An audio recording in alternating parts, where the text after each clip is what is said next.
ustedes justamente visto. Y vamos a la primera etapa. La primera etapa es definir el problema del paciente. ¿Ok? Lo primero es, Alejandro, te anticipo, lo que vas a poder ver en este paralelo no va a coincidir necesariamente con lo que va a dar tu docente. ¿Ok? Ok, de acuerdo.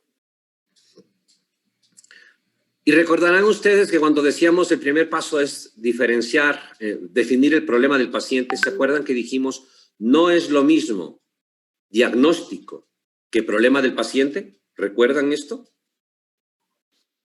¿Sí? Moverán las cabecitas que no estoy en el aula para escucharle cuando dicen sí o susurran que sí, ¿ok? Esto sí, y como tengan micrófonos apagados, tienen que hacer como los mopeds, o sea, sí, para yo darme cuenta, ¿sí? O levantar la manito, etcétera, etcétera. Bien, voy a leer, hoy vamos a empezar a practicar esto, pero solamente en la parte del problema del paciente, vamos a mirar cómo les va. Esto he trabajado con el otro curso ya, y lo han hecho bastante bien. Vamos a ver ustedes. Voy a leer el primer caso nuevamente y van a abrir micrófono para ir opinando. Vamos a ir al planteamiento del problema del paciente. Recuerden cómo es lo que decía el primer caso, les leo, ¿no? Es un paciente, hombre de 36 años, casado, sin hijos, de profesión arquitecto y de buen nivel socioeconómico. En la actualidad vive con su mujer, con su esposa, con la que mantiene una buena relación. El paciente acude a consulta debido al problema de que no logra mantener el sueño. No logra mantener el sueño y esto está acompañado de frecuentes despertares durante la noche. Este problema inició hace aproximadamente 10 días y ha venido empeorando. Un dato coincidente es el inicio de un proyecto de construcción de gran importancia y alto financiamiento por el cual debe dar una garantía económica. Esto ponen los arquitectos en proyectos. Actualmente otras molestias que refiere son frecuentes dolores de cabeza, cansancio, agotamiento, dolor cervical y falta de concentración. En los últimos días ha comenzado a tener movimientos torpes, especialmente en las manos, y una propensión a estados de tristeza y mal humor. Si hiciéramos el resto de anamnesis y examen físico, no tendríamos nada en aparatos y sistemas, no tomaba ninguna medicación y tendría un poco de contractura a nivel cervical. Les aviso, el paciente es real, yo le conozco. ¿Okay? Bien, está ahí el paciente ya frente a ustedes. Y va a la primera etapa. Definir el problema del paciente. Recuerden que para definir el problema del paciente, yo tengo que hacerme a mí mismo una gran pregunta, que es esta.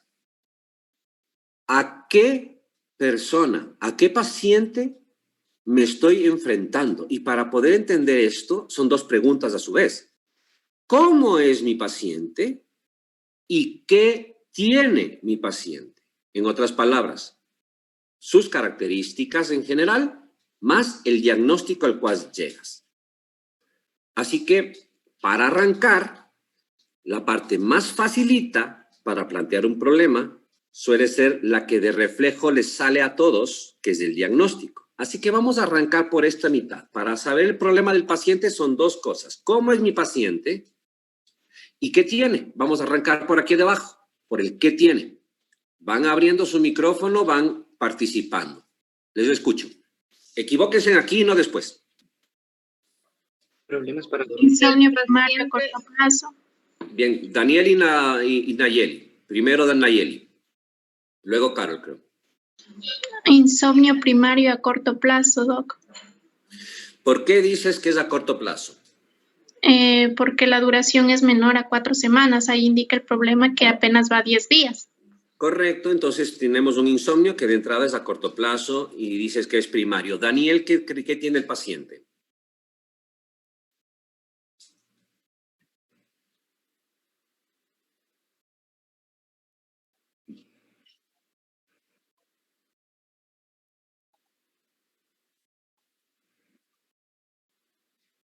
Espérate. Antes de ir a esto, primerito el diagnóstico. No está completo todavía el diagnóstico.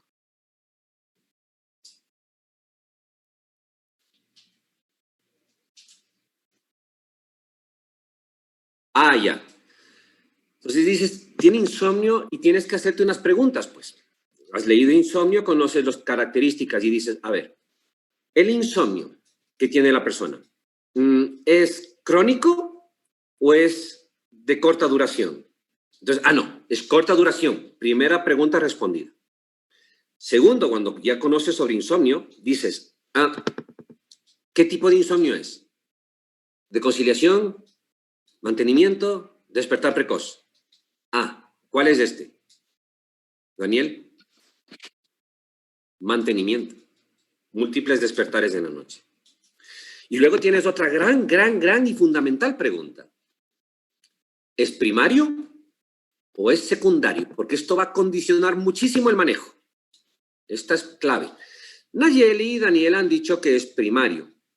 ¿Alguien más, aparte de ellos, cree que esto podría ser, mejor dicho, alguien diferente de lo que dice Daniel o Nayeli, cree que podría ser más bien secundario? ¿Alguien que piense que podría ser secundario? Yo, doctor, creo que sería secundario por la tensión emocional que está viviendo el paciente con el proyecto. Entonces creo que es debido a esa ansiedad que atraviesa por ese estrés que le está ocasionando el insomnio. Ya. Entonces, dice, el paciente está con angustia por el proyecto arquitectónico y esto le está provocando el insomnio. Debería ser secundario, es lo que dice Carlita. ¿Alguien más que opine parecido? Yo también, Doc. Pienso que es insomnio. Pero tú dijiste que era primario, Nayeli. No, perdón. No, yo iba a Denis, decir otra cosa. sí. Denis, dale. Sí, es que yo también pienso que es secundario, Doc, porque empezando por el señor, o sea, estaba bien, pero desde que llegó este proyecto, o sea, él comenzó con esto ya 10 días. Y entonces todo esto, el hecho de que se vengan cosas financieras, y eso ya es lo que le va a provocar una ansiedad al paciente. Ajá. ¿Alguien más? Doc, pero la tensión emocional no estaba dentro de las causas de insomnio primario. Y en insomnio secundario, ¿cuál es la causa? ¿Tensión emocional? No. Medicamento. Ahí en insomnio secundario puede ser cualquier patología Pero entre orgánica. estas... Claro, pero Denis, por ejemplo, y Carla dicen que es secundario a ansiedad. Entre las causas de insomnio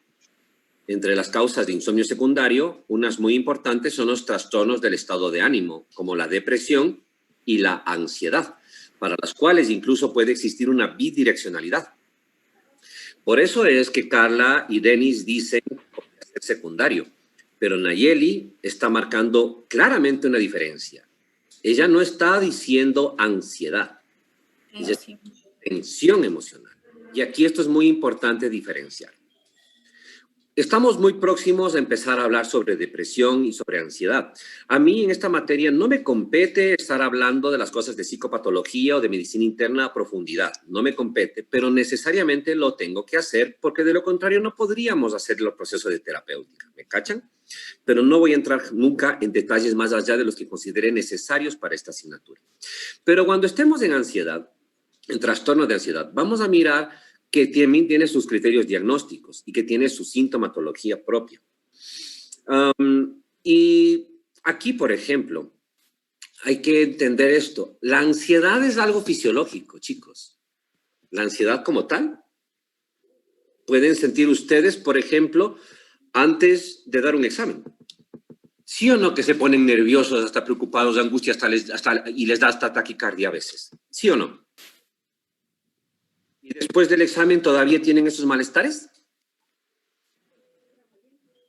Ya no los tienen. Bueno, usted dice que sí se queda con el malestar previo del examen, después del examen. A veces puede pasar, pero no te vas a quedar así 10 días. Pero entonces la ansiedad es un reflejo, es una situación. Y días antes de ese examen ustedes estaban preocupados.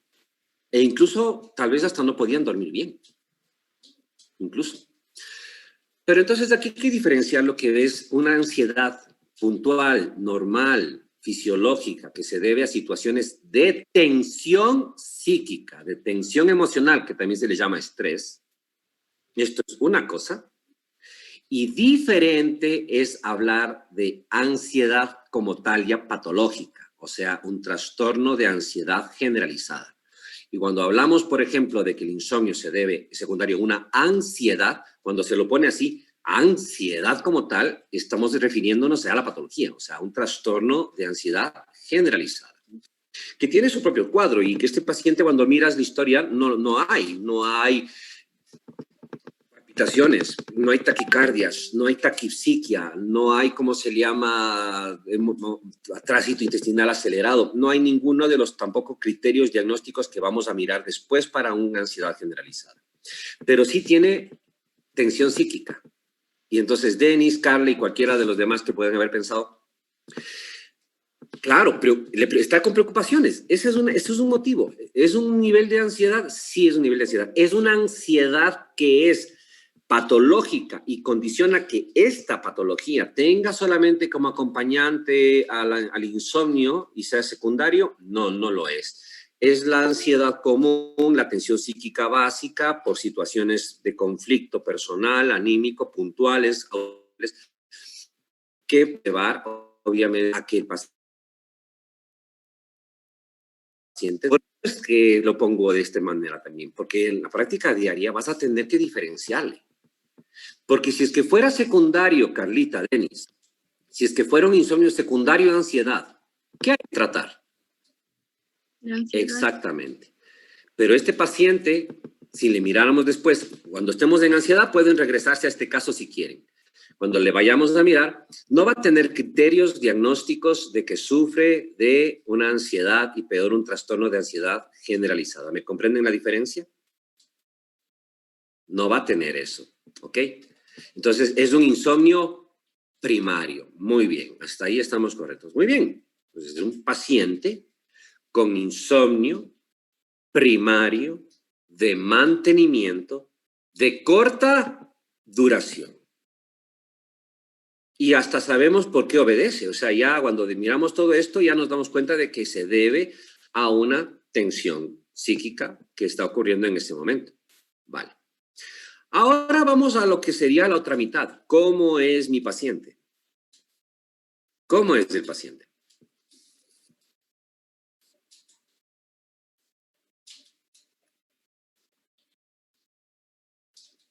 ¿Cómo es? Les escucho. O sea, yo creo que es una persona que primero no tiene tantos problemas económicos porque tiene buen estatus, una persona relativamente estable tanto en su vida como personal, y eso, y trabajadora, por lo que le preocupa el trabajador. Estefanía dice que es un profesional que tiene una situación estable y sin mayores preocupaciones en la vida. Alexander, ¿tú qué opinas? ¿Cómo es el paciente? De la misma manera, igual, pienso que lo principal es que igual, o sea, no tiene muchas preocupaciones, ya que tampoco tiene hijos.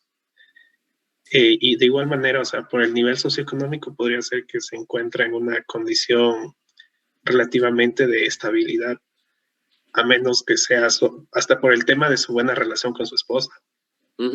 Esto incluso ayuda, por ejemplo, también ayudaba a mirar este tipo de detalles, ayudaba a saber que el insomnio parecía ser netamente primario. Porque fíjate que sería diferente decir esto, o sea, a ver, imaginémonos que fuera arquitecto, con un proyecto de construcción, insisto, el caso es real, yo le conozco, con una garantía bancaria de aproximadamente $1 millón, ¿sí?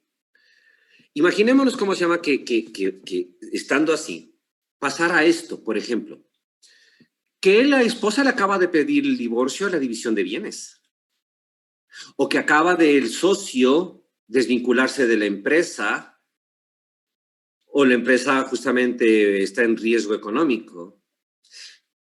Ya no es tan solamente la preocupación por la garantía, ¿no? Ya comienza a haber más factores de presión anímica, de peso psicoanímico en una cuestión así. Ya comienza a haber más. Y esto no tiene. A esto que no tiene, que no ocurre, porque no es un tipo que tiene trabajo, no es un tipo desempleado. Y entonces, esto forma parte de lo que dijo Estefanía. Tiene una situación estable, aparentemente tranquila, y ya vamos a ver que esta interpretación de estos elementos tiene que traducirse en algo, ¿ok? Pero bueno, vamos a plantear el problema del paciente. Para plantear el problema del paciente hay que tener en cuenta entonces el cómo es el paciente y qué tiene. Y debe expresarse verbalmente, tienes que decirlo con palabras, el problema del paciente.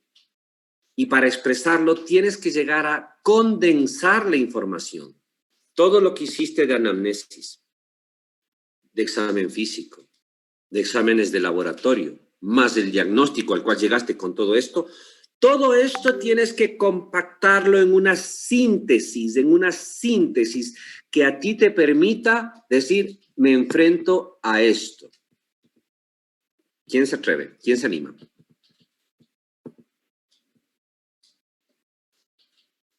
Compactar significa no repetir la historia clínica. Entonces, compactar significa que no me puedes coger y repetir.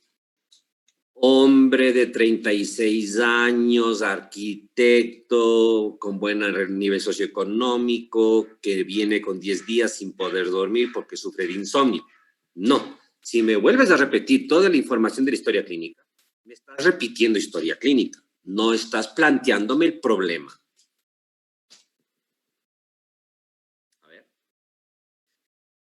Acuérdense cuando y puse el ejemplo en la semana de introducción y decía, mujer adolescente, mujer de 25 años embarazada, bla, bla, bla, bla, mujer de 65 años, bla, bla, bla, bla, bla, IBU, y marcaba justamente todo eso diagnóstico, y ahora vamos con los problemas, y empecé a expresar el problema ya sintético en cada uno de los casos, el que se acuerde, a ver. Que lo haga. Daniel, ¿y vas a querer participar?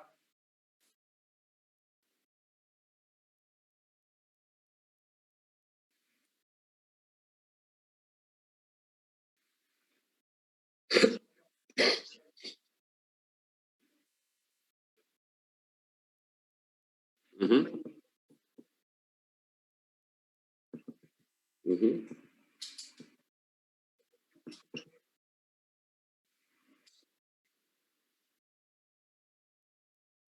Sí, sí, Dani. Está bien, lo has hecho muy bien y lo has hecho, eso que ha hecho Daniel es muy bien y tienen que hacerlo, pero no corresponde a las etapas de terapéutica. Eso es un pedazo de identificación de problemas que se hace en la práctica clínica, de identificación de problemas, ¿ok? Que se hace en la práctica clínica como parte de semiología y clínica. Pero entonces, ahorita, todo lo que ha dicho Daniel forma parte de esta etapa. Y entonces, cuando ha dicho el insomnio y mantenimiento, eso va a estar en el diagnóstico, pero ha manifestado que hay molestias físicas y que hay una tensión psíquica, pero esta tensión psíquica ya sabemos que es la causante de ese insomnio que le llamamos primario. Pero todavía tienen que llegar a decirme el problema del paciente, y al decirme el problema del paciente tiene que quedar expresado de una vez. ¿Cómo es el paciente y qué tiene? Y hasta aquí solamente tenemos la segunda mitad. Y la segunda mitad dice, con insomnio primario de mantenimiento de corta duración. Y si es que quieres, le añades por tensión psíquica. Si es que quieres. Pero hasta ahí. Esta es la segunda mitad. Necesito la primera. Podría ser, Doc, paciente masculino, económica y psicológicamente estable, con insomnio primario de mantenimiento de corta duración. Bastante mejor, Carol, bastante cerca. Les voy a poner un siguiente ejemplo. Voy a decir, no les voy a dar la respuesta todavía, pero veamos. Hombre, paciente masculino de 70 años de edad, con índice de masa corporal de 30 kilogramos por metro cuadrado,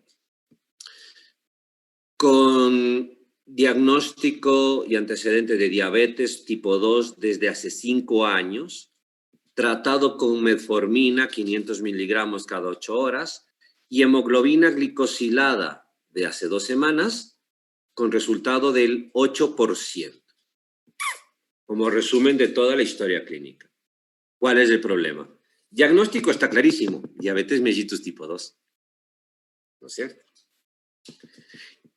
Cuando identificas los problemas, te sale la capacidad para establecer el problema del paciente, Daniel. Entonces, no puedo coger y repetir nuevamente. Hombre de 70 años, no, a ver, 70 años que con la hemoglobina, que con metformina, que con 500 miligramos, no, eso es repetir historia clínica. ¿Por qué me importa? A ver, el número de 70 no me importa. ¿Y si tenía 69 años, cambia el asunto? ¿O si tenía 71 años, va a cambiar? No me marca diferencia. Pero si tuviera 50, si tuviera 45, si tuviera 26 años, si tuviera 15 años, sí cambia.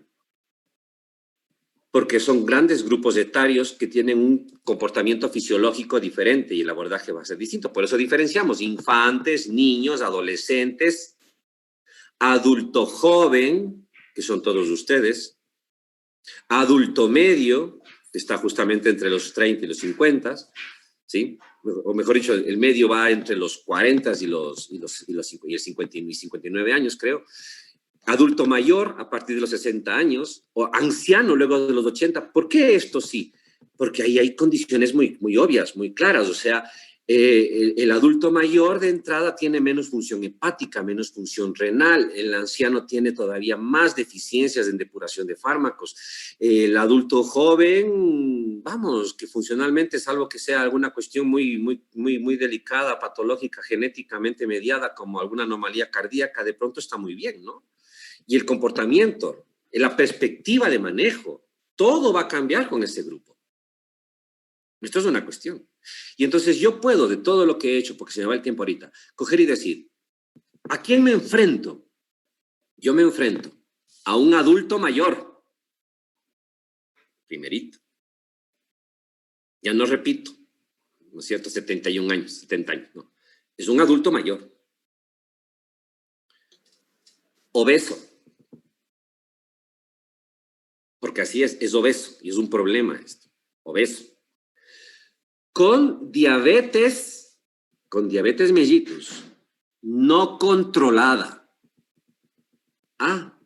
Esto es distinto, porque no es lo mismo una diabetes reciente diagnóstico que una diabetes de anterior diagnóstico y encima más ya con tratamiento, y a pesar del tratamiento no controla. Mi abordaje, de mi manejo, mi educación, mis objetivos, todo va a ser diferente. Si es que solamente le digo que es diabético y no le paro en bola a todo el problema, nada, y no le pongo que es geriátrico y no le pongo encima más de que es obeso, me voy a despistar en mis objetivos del tratamiento, ¿me entienden? Entonces no es solamente adulto mayor con diabetes, no, era un adulto mayor, obeso, con diabetes mellitus no controlada. Cuando digo diabetes no controlada, estoy diciendo esta diabetes ya fue diagnosticada, ya tiene tratamiento y a pesar del tratamiento no controla metabólicamente. ¿Se comprendió? Bien. Problema del paciente en el insomnio. Quedan 5 minutos. Doctor, podría ser paciente adulto mediano con buen estado psicosocial, presenta tensión emocional que desencadena en insomnio primario y de mantenimiento. Sí, podría ser. No me gusta mucho cuando quedan planteados como si fuera historia clínica, pero suena ahí. Pero verás, va por aquí. Y lo han dicho ya entre Estefanía y tú, Andrea, están marcando un perfil, porque vuelve a leerlo como lo dijiste, Andrea. Paciente adulto mediano con buen estado psicosocial, presenta tensión emocional que desencadena. Ya. Buen estado psicosocial, y por ahí Estefanía decía que estaba sano también, pero todo esto se resume a una expresión. En este caso, sin profundizar en psicopatología, este es un adulto mediano, ¿sí? Es un adulto mediano, ¿ok? 30 años.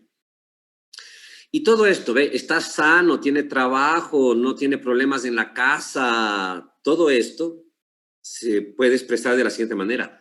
Sin factores para un trastorno del estado de ánimo. ¿Cuáles son los trastornos del estado de ánimo principales? Ansiedad y depresión. Entonces, tú estás descartando. Entonces, yo me enfrento a un tipo que es un adulto mediano, sin factores para trastornos de estado de ánimo. Y por lo tanto, ¿con qué? Con un insomnio primario, de mantenimiento y de corta duración.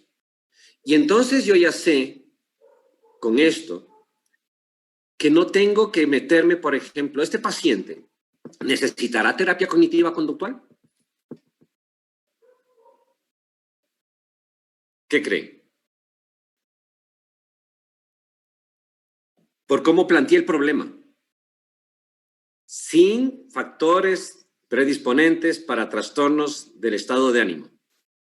¿Necesita de base terapia cognitiva conductual este paciente? No. Se nota que no. Pero fíjate cómo el hecho de resumir todo y establecer cómo es mi paciente ya me permite darme cuenta de que esto va a ocurrir. Por eso es tan delicadita esta parte. El libro te dice casi que luego te quedes en diagnóstico, pero ya después en la práctica hay que llegar a pensar así. Esto es lo que yo intento enseñarles, aunque no esté en el libro. El tomarnos el momento de reflexión, el coger y que tú cojas y digas, esto, porque insisto, es un método propio para cada uno de ustedes para que lo pueda hacer.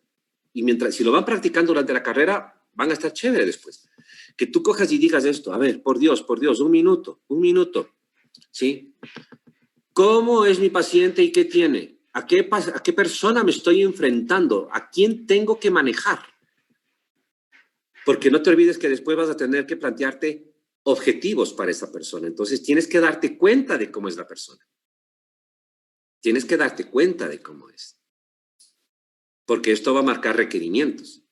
En el ejemplo anterior del diabético, por ejemplo, ¿sí? Una de las cuestiones posiblemente va a ser reforzar, insistir mucho en lo que es la educación del paciente. Y tal vez, si es que no lo hace, tenga que sugerir que se inscriba en un club de diabéticos. Es una cuestión. Entonces, ¿cómo vas decidiendo? Bueno, ¿cómo? Para no olvidarte. Acuérdate que hacemos cosas para no olvidarnos. ¿Estamos claros hasta aquí? ¿Se entendió? Bien. Entonces, aparte de seguir conociendo los fármacos que habíamos seleccionado en sus dosificaciones, etcétera, etcétera, con este caso y con el siguiente, tienen que seguir con el mismo ejercicio. ¿Esto qué significa? Bueno, para el caso número 1, ¿qué objetivos, aparte de los comunes del insomnio, me pondría para ese paciente? De las alternativas que tengo previstas, ¿cuáles no farmacológicas y cuáles farmacológicas llegaría a utilizar? ¿Le convienen? ¿No le convienen? ¿Verifico información? Bueno, ¿a qué dosis lo haría? Etcétera. ¿Qué información le daría? ¿Cuándo le haría el control? Y lo mismo con el caso número 2. ¿Estamos claros? Es un ejercicio personal. Mañana les veo en clase nuevamente. Sí, hoy día tenemos 20 minutos más, pero hasta aquí llegué con el otro curso. ¿Ok? Ya vamos con los temas de depresión, etcétera. Avanzaré materia mientras acaban de resolver los casos en las asincrónicas. ¿Ok? Eso es, chicos. Así que cada uno vaya a seguir corrigiendo lo que tiene que corregir ahora. Gracias. Gracias, doctor. Gracias, doctor. Chao, les veo mañana.